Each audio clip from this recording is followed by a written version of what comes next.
আজ আমরা যদি হেদায়েতের পথে না থাকি তাহলে তার একমাত্র কারণ কোরআন থেকে আমরা দূরে গেছি। কোরআন আসছি অন্ধকার থেকে আমাদেরকে আলোর দিকে নিয়ে আসার জন্য। আল্লাহ পাক বলছেন, আলিফ লাম রা কিতাবুন আনজালনাহু ইলাইকা লিতুখরিজান নাসা মিনাজ-যুলুমাতি ইলান নূর। আলিফ লাম রা, এগুলিকে বলা হয় হুরুফে মুকাত্তাআত।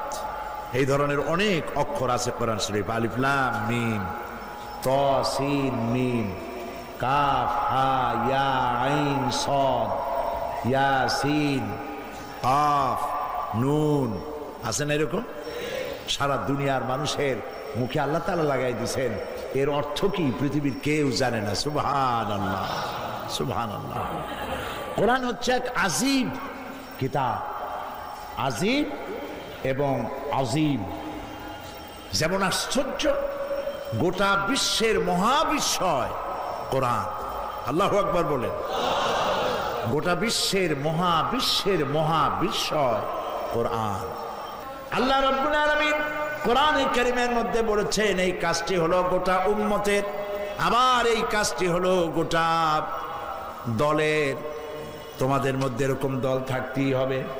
ওয়ালতাকুম মিনকুম উম্মাতুন ইয়াদউনা ইলাল খায়র ওয়া ইয়া'মুরুনা বিল মা'রুফি ওয়া ইয়ানহাউনা আনিল মুনকার ওয়া উলাইকা হুমুল মুফলিহুন। তোমাদের মধ্যে এরকম দল থাকতেই হবে যাদের কাজ হবে ভালো কাজের জন্য হুকুম আদেশ করা, আর অন্যায় কাজ দুহাতে ফিরিয়ে দেওয়া, বাধার সৃষ্টি করা। উলাইকা হুমুল মুফলিহুন, আর এরাই হবে সফল কাম। কে বলতেছেন? কে বলতেছেন? এরপরে রব্বুল আলামিন বলেছেন কাজটি যেমন উম্মতের, কাজটি হলো দলের। আবার আল্লাহ পাক বলতেছেন এই কাজটি হলো রাষ্ট্রের কাজ। আল্লাহ পাক বলছেন আল্লাযীনা ইম্মাক্কান্নাহুম ফিল আরদ আকামুস সালাতা ওয়া আতাউজ যাকাতা ওয়া আমারু বিল মা'রুফ ওয়া নাহাউ আনিল মুনকার ওয়া লিল্লাহি আকিবাতুল উমুর। আমি যদি মুমিনদের ক্ষমতা দেই, মুমিনেরা যদি ক্ষমতায় যায়, কারা ক্ষমতায় যায় বলেন না জোরে? মুমিনেরা যদি ক্ষমতায় যায় 4 দফা কাজ করবে। কয় দফা? 4 দফা। আর বেঈমান ফাসিক তারা ক্ষমতায় গেলে করে 2 দফা। ফাসিক যারা, তারা ক্ষমতায় গেলে কাফের ফাসিক, ওরা যদি ক্ষমতায় যায় কয় দফা করে? 2 দফা। 1 নম্বরে তারা হার্ফ এবং নসল ক্ষতিগ্রস্ত করে, আর সম্মানিত লোকদেরকে বেইজ্জত করে। এটা হলো ওদের কাজ। প্রমাণ হয়ে গেছে না? এটা হলো তাদের কাজ। আর ইমানদার লোকেরা 4 দফা কাজ করে ক্ষমতায় গেলে। কি কি? আল্লাহ বলেন ইমানদার লোকেরা যদি ক্ষমতায় যায় 4 দফা কাজ তারা করে। প্রথম নম্বরে নামাজ তারা প্রতিষ্ঠা করে দেয়।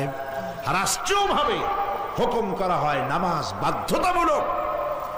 স্কুলে, কলেজে, ইউনিভার্সিটিতে, কল কারখানা, ক্ষেত খামার, অফিস আদালত নামাজের রক্ত হবে, আজান হবে, সব বন্ধ হয়ে যাবে।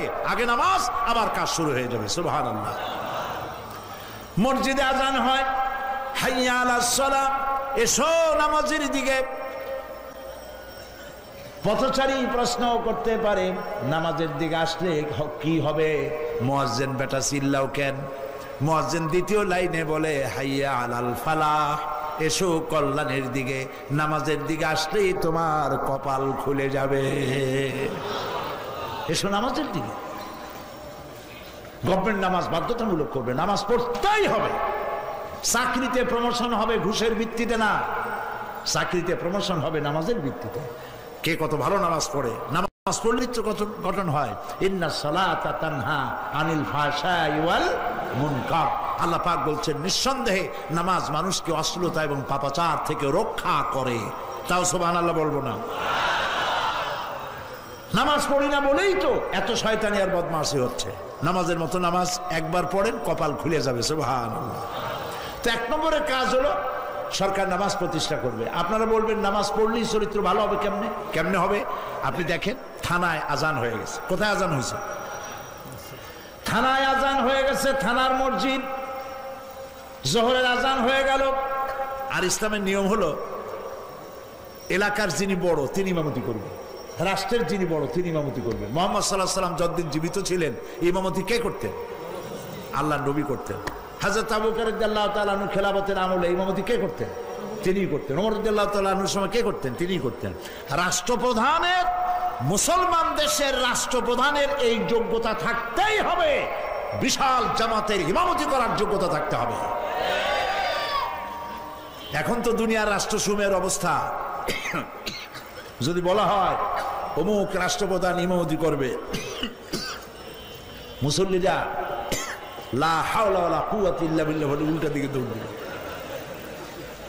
জামানা উল্টে গেছে, জামানা উল্টে গেছে। তাহলে থানা মসজিদে আজান হয়ে গেছে, ওই থানায় বড় কে? ওসি সাহেব, দারোগা সাহেব। ওনার যোগ্যতা এমন থাকতেই হবে, ওনার পুলিশদের ইমামতি তিনি করবেন। এখন থানায় আজান হয়ে গেছে, ইমামতি করতেছে কে? ওসি সাহেব। কে করতেছেন? ওসি সাহেব করতেছেন। এসপির অফিসের মসজিদে আজান হয়ে গেছে, নামাজ ইমামতি করতেছেন এসপি সাহেব। আইজি অফিসে আজান হয়ে গেছে মসজিদে, আইজি নিজেই ইমামতি করতেছেন। পার্লামেন্টে আজান হয়ে গেছে, স্পিকার সাহেব ইমামতি করতেছেন। বঙ্গভবনে আজান হয়ে গেছে, প্রেসিডেন্ট সাহেব ইমামতি করতেছেন। বিশ্ববিদ্যালয় মসজিদের আজান হয়ে গেছে, ভাইস চ্যান্সেলর এসে ইমামতি শুরু করে দিয়েছেন। এবার চিন্তা করেন, যেই থানার আপনি খান, যেই থানার দারোগা 5 ওয়াক্ত নামাজে পুলিশের ইমামতি করে, যেই এসপি তার অফিসের অফিসারদের নিয়ে নিজে ইমামতি করে, যেই পার্লামেন্টের স্পিকার ইমামতিতে পার্লামেন্ট সদস্যরা নামাজ পড়ে, সেই পার্লামেন্ট, সেই থানা, সেই এসপি, সেই ডিসি অফিসে ডিসি সাহেব নিজে তা নামাজের ইমামতি করতেছেন। এইখানে ওনাদেরকে পিটাইয়াও ঘুষ খাওয়ানো সম্ভব হবে? এই জন্য মুসলিম রাষ্ট্রপ্রধানের প্রথম কাজ নামাজ প্রতিষ্ঠা করো, সমাজ বিনির্মাণে নামাজ সহযোগিতা করবে। সুবহানাল্লাহ। এই কথা যখন আমরা বলি তখন এক শ্রেণীর লোকেরা কয়, এই যে আসছিলাম তাফসীর শুনতে, শুরু হয়ে গেল রাজনীতি। ওরা দারোগার এসপিরা নামাজ পড়াবে কেন? এরা ধর্ম আর রাজনীতিকে আলাদা করে ফেলেছে। আর ধর্ম আর রাজনীতি যারা আলাদা করেছে এদেরকে বলা হয় ধর্ম নিরপেক্ষ। কি বলা হয়? ধর্ম নিরপেক্ষ। ধর্ম নিরপেক্ষ মতবাদ মুসলমানদের জন্য জায়েজ আছে না হারাম? হারাম। পৃথিবীর সমস্ত আলেম একমত, ধর্ম নিরপেক্ষ মতবাদ হলো কুফরি মতবাদ। আল্লাহ পাক কোরআন শরীফে পরিষ্কার বলেছেন, আফাতুমিনুনা বিবাদিল কিতাব ওয়া তাকফুরুনা বিবাদ। কোরআন শরীফের কিছু আইন তোমরা মানবা আর কিছুকে অস্বীকার করবা। এই যদি অবস্থা হয়, দুনিয়ায় লাঞ্ছনার জীবন দেব, আর কিয়ামতে কঠিন শাস্তি তোমাদেরকে দেওয়া হবে যারা জীবনকে 2 ভাগ করেছে। ধর্মনিরপেক্ষবাদীরা জীবনকে কয় ভাগ করছে? 2 ভাগ। 1 ভাগে নামাজ, রোজা, হজ, যাকাত, আর 1 ভাগে অর্থনীতি, সমাজনীতি, রাজনীতি, ইলেকশন, পার্লামেন্ট, স্কুল কলেজ সব আর 1 ভাগে। 2 ভাগ করেছে। 1 ভাগে মসজিদে আর মাদ্রাসায় আল্লাহ এবং রসুল, মসজিদে আর মাদ্রাসায় থাকো, আমাদের পার্লামেন্টে আসবে না, আমাদের সেক্রেটারিয়েটে আসবে না, আমাদের ক্যান্টনমেন্টে যাবে না। জীবনের সবগুলি গুরুত্বপূর্ণ জায়গাগুলিতে আল্লাহ এবং রসুলের উপরে 144 চালু করে দেওয়া হয়েছে। নাউজুবিল্লাহ বলে। এর নাম ধর্মনিরপেক্ষ মতবাদ। আর ধর্মনিরপেক্ষ মতবাদ হচ্ছে কুফরি মতবাদ। প্রিয় ভাই সব, ওই মতবাদে বিশ্বাসী দলটি গত 5 বছর ক্ষমতায় ছিল, ঠিক কিনা? সেই লোকেরা যদি আজকের মাহফিলে কেউ থাকেন, আল্লাহর রাস্তে তওবা করুন। আপনাদের সাথে আমাদের কোনো দুশ্মনী নাই, আল্লাহর কসম। আপনাদের নেত্রী থেকে শুরু করে আপনাদের গ্রাসরুটের কর্মী পর্যন্ত আমাদের শত্রু আপনারা নন। কোন দুঃখে আপনারা আমাদের শত্রু হবেন? শুধুমাত্র আদর্শিক দিক থেকে আমাদের মধ্যে কত পার্থক্য। আমরা ইসলামের পূর্ণাঙ্গ জীবন ব্যবস্থায় বিশ্বাসী, আর আপনারা অর্ধেকটাই বিশ্বাসী। নামাজ রোজা নিজেদের মতো পড়বেন, আর আপনার নির্বাচন, নেতা নির্বাচন, পার্লামেন্ট, আইন কানুন, কোর্ট কাছারি চালাবেন আপনাদের ইচ্ছা মতো। এটাই হলো কুফরি। কোন মুসলমান ধর্মনিরপেক্ষ মতবাদের আন্দোলন গ্রহণ করতে পারে না, হারাম। ধর্মনিরপেক্ষতায় বিশ্বাস থাকাকালীন যদি কারো মৃত্যু হয়, কোরআন হাদিস অনুযায়ী জান্নাতের কোনো গ্যারান্টি নাই। কেন ধর্মনিরপেক্ষ হবে? দুনিয়ার কোন নবী ধর্মনিরপেক্ষ ছিলেন? বলেন, আপনারা জবাব দেন আমাকে। কোন নবী ধর্মের ব্যাপারে নিরপেক্ষ ছিলেন? কোন সাহাবী ধর্মের ব্যাপারে নিরপেক্ষ ছিলেন? আছে কেউ? পৃথিবীর কোন আলেম ধর্মনিরপেক্ষবাদ করে না। আপনারা যে ওলামা লীগ বানাইছেন, ওইসব ওলামাদের বউতেও চেনে না, তার ইউনিয়নের লোকেরাও চেনে না। 4 পয়সা দাম নয় বাংলাদেশে। কোন হক্কানি আলেম ধর্মনিরপেক্ষ মতবাদের অনুসারী ওলামা লীগ করতে পারে না, হারাম। পয়সার বিনিময় কিছু বিক্রি হয়ে যাইতে পারে। ওই সব লোক যাদের ইলেম নাই, কালাম নাই, সমাজের কেউ চেনে না, ঠিক কিনা বলে? সেই জন্য প্রিয় ভাই সব, ধর্মনিরপেক্ষ মতবাদ একটি কুফরি মতবাদ, অসভ্য মতবাদ, বর্বর মতবাদ। এটি আরেকবার প্রমাণ করেছে ইন্ডিয়া। আমাদের পার্শ্ববর্তী দেশ নাম কি? ভারতবর্ষ, ইন্ডিয়া, হিন্দুস্তান। এই দেশে সংবিধানে ধর্মনিরপেক্ষতাবাদ সাংবিধানিকভাবে লিপিবদ্ধ রয়েছে। আমাদের দেশেও ছিল 1972 সনে, কিন্তু 1977 সনে শহীদ প্রেসিডেন্ট জিয়াউর রহমান সাহেব এসে ধর্মনিরপেক্ষ মতবাদকে উৎখাত করে দিয়ে সেখানে তিনি লেখাইছেন সংবিধানে, দেশের সমস্ত কার্যক্রমের উৎস হবে আল্লাহর উপরে অবিচল ঈমান এবং আস্থার উপরে ভিত্তি করে। সুবহানাল্লাহ বলে। আল্লাহ জিয়াউর রহমানকে বেহেশত দান করুন, যারা বলেন আমিন। ধর্মনিরপেক্ষ মতবাদের মতো একটি কুফরি মতবাদকে তিনি শিকড় শুদ্ধ তুলে ফেলে দিয়েছেন, আলহামদুলিল্লাহ। প্রিয় ভাই সব, মুসলমানদের ধর্মনিরপেক্ষতার দরকারটা কি? মুসলমান যে দেশে বেশি, সেই দেশে সংখ্যাগরিষ্ঠরা সব থেকে নিরাপদ, আলহামদুলিল্লাহ বলে। ডিমের মধ্যে কুসুম থাকে যেমন নিরাপদ, মায়ের পেটের মধ্যে বাচ্চা থাকে যেমন নিরাপদ, যে দেশে মুসলমান বেশি সেই দেশে অমুসলিমরা সব থেকে বেশি নিরাপদ। এটা সত্য কিনা বলেন? বাংলাদেশে আমরাও 47 একবার, আমাদের দেশ 2 বার স্বাধীনতার মজা পাইছে, একবার 47 আর একবার 71-এ। 47-এ আমরা স্বাধীন হয়ে গেলাম, ওরাও হইল। ওরা মানে কারা? ভারত। ওরাও হলো, আমরাও হলো। 47 থেকে 2003 সনের আজকে 30শে জানুয়ারি, 2003-এর 30শে জানুয়ারি পর্যন্ত আপনারা বলেন বাংলাদেশে কোনো সাম্প্রদায়িক দাঙ্গা হয়েছে? যারা জবাব দিলেন না তারা বোধহয় জানেন। যদি জানেন একটাও হয়েছে আমারে বলেন, আমি শিখে যাব আপনার কাছে। হয়েছে কোথাও? হয়নি। 1947 থেকে এই পর্যন্ত বাংলাদেশে একটা সাম্প্রদায়িক দাঙ্গা হয় নাই, কিন্তু ভারতবর্ষে, হিন্দুস্তানে অর্ধ শতাব্দীর ভেতরে 18,000 বার সাম্প্রদায়িক দাঙ্গা হয়েছে। ইয়া বুনাইয়া আকিমিস সালাত ওয়া আমুর বিল মারুফ ওয়া নহা আনিল মুনকার ওয়াসবির আলা মা আসাবাক ইন্না যালিকা মিন আজমিল উমুর। আল্লাহ পাক বলছেন, ইয়া বুনাইয়া, হযরত লোকমান হাকিমের কথা আল্লাহ পাক কোরআন শরীফে তুলে দিয়েছেন, সুবহানাল্লাহ। তিনি তার ছেলেকে ডেকে বলছেন, ইয়া বুনাইয়া, হে কলিজার টুকরা সন্তান, আকিমিস সালাত, নামাজ প্রতিষ্ঠা করো, সুবহানাল্লাহ, নামাজ কায়েম করো। ওয়া আমুর বিল মারুফ, ভালো কাজের আদেশ করো, নেক কাজের আদেশ করো। ওয়ানহা আনিল মুনকার, আর খারাপ কাজ দুয়াতে বিরাও।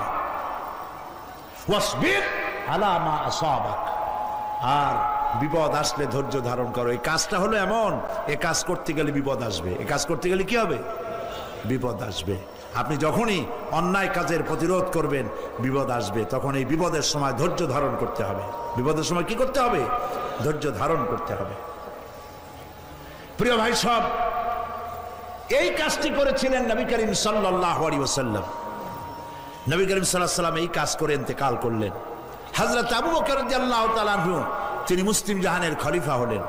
দেখেন, ভালো কাজের আদেশ, অন্যায় কাজের নিষেধ করলে পরে সমাজের চিত্রটা কিভাবে বদলে যায়।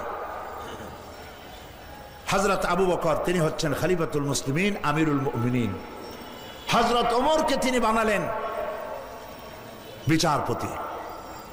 ইতিহাস লিখছে ফামাকাসা আমান কামিলান ফালাম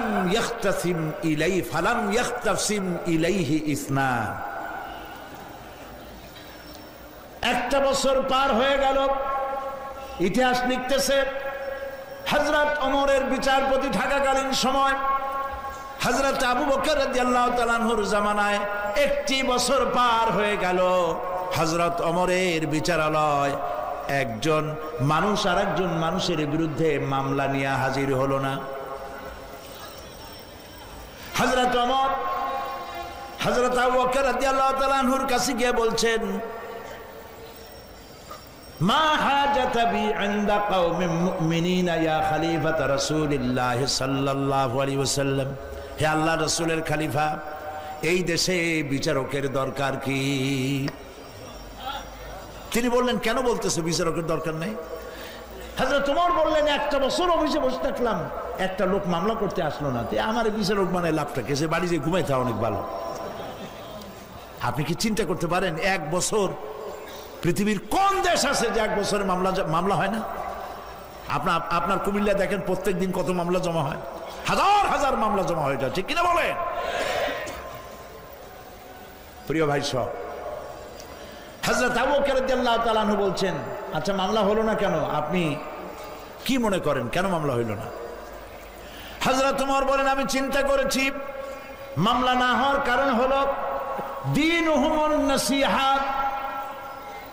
যে জাতির জন্য আপনি আমাকে বিচারক বানিয়েছেন, এই জাতির দিন হচ্ছে নাসিহা, কল্যাণ কামনা করা। প্রত্যেকটি মানুষ আরেকটি মানুষের কল্যাণ কামনা করে, সবাই সবার ভালো কামনা করে। প্রত্যেকে প্রত্যেকের যদি ভালো কামনা করে, মারামারি হবে? হবে? হবে না। আমরা ভালো কামনা করি, তারা ভালো থাকুক, সুখে থাকুক কামনা করি। তারাও যদি আমাদের ভালো কামনা করতো, তাহলে কি ঝগড়া ফাসাদ বাঁধে? বাজে না। আপনি যদি আপনার প্রতিবেশীর সঙ্গে ঝগড়া না করেন, যদি শুভ কামনা করেন, তাহলে কোনো সমস্যা হবে? হবে না। হযরত ওমর বলেন, ওয়া মানহাজুহুমুল কোরআন। আপনি আমাকে যেই জাতির জন্য বিচারক বানিয়েছেন, এই জাতির মানহাজ, এই জাতির দস্তুর, এই জাতির কনস্টিটিউশনের নাম হলো কোরআন শরীফ। কোরআন দিয়ে দেশ শাসন তারা করতে চায় এবং করছে। ওয়া আমালুহুম আল আমরু বিল মারুফ ওয়া নাহয়ু আনিল মুনকার। আর এই জাতির আমল হলো ভালো কাজ এর আদেশ করা, অন্যায় কাজ থেকে ফিরায়। প্রত্যেকটি মানুষ একজন আরেকজনকে ভালো কাজের আদেশ করে আর অন্যায় দেখতে দুই হাতে ফিরায়। সুবহানাল্লাহ, এরা হলো তাদের আমল। ওয়াইজা হাদুহুম মারিদু আদুহু। যখন এই জাতির কোনো এক ব্যক্তি